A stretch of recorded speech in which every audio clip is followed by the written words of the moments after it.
Hi guys, it's Dr. Varun here, and in today's video I wanted to answer a few questions that I get commonly asked about when I'm in clinic. Now if you haven't already subscribed, please don't forget to do so, as I'll be bringing out more videos on anything to do with mental health and positive well-being. But with that in mind, let's get on with today's video. So the first question I tend to get asked is, Doctor, are antidepressants addictive? And the true answer to this is no, they are not. Certainly not in the same way that, let's say, nicotine is through smoking, where the body tends to crave more and more. Having said this, the body can get used to the antidepressant, and this is really important in the context of trying to stop the antidepressant. So I would strongly advise that if you're thinking about coming off them, it's really important to do this slowly under the guidance of a doctor, as you may experience some significant side effects like sickness or even worsening anxiety if you attempted to do this quickly. So the next question I tend to get asked is about how effective they are, and the Royal College of Psychiatry website states that antidepressants are around about effective 50 to 65% of the time in comparison to placebo. The antidepressants look to treat the symptoms of depression only and won't look to treat or correct the root cause of what your depression might actually be. So it's really important to know that if you're considering antidepressants, try and consider counselling as well, so that you can try and manage your depression as a whole and try and make things as effective as possible.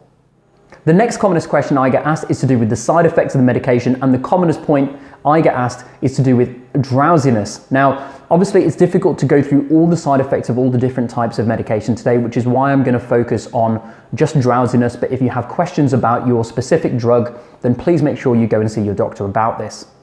On the topic of drowsiness though, not all antidepressants actually cause drowsiness. Now there are some that can do this, for example drugs like mirtazapine, and sometimes it might be desirable to actually pick these out specifically in the case of people that have problems with their mood but also can't sleep, so you can almost look at it as a desirable side effect.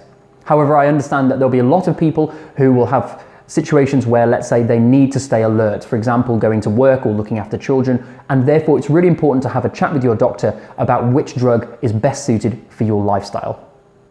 Now the final learning point from the questions I tend to get asked is that it's important to have patience. Now it is possible to see effects from antidepressants as quickly as 1 week, but it's normally around about a month where you might start to see them kicking in, and so if you don't see effects after a month, it's really important to go and see your doctor.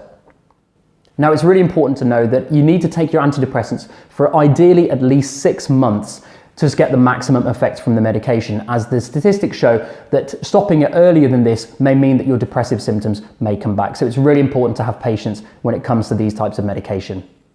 Now I really hope that's addressed your concerns about antidepressants. Please leave me down below any comments about your experiences with them or anything you think I maybe should have covered. Obviously don't forget to like this video, and please don't forget to subscribe if you haven't already, as I'll be bringing out more videos on anything to do with mental health and positive well-being. And in the meantime, I'll see you soon.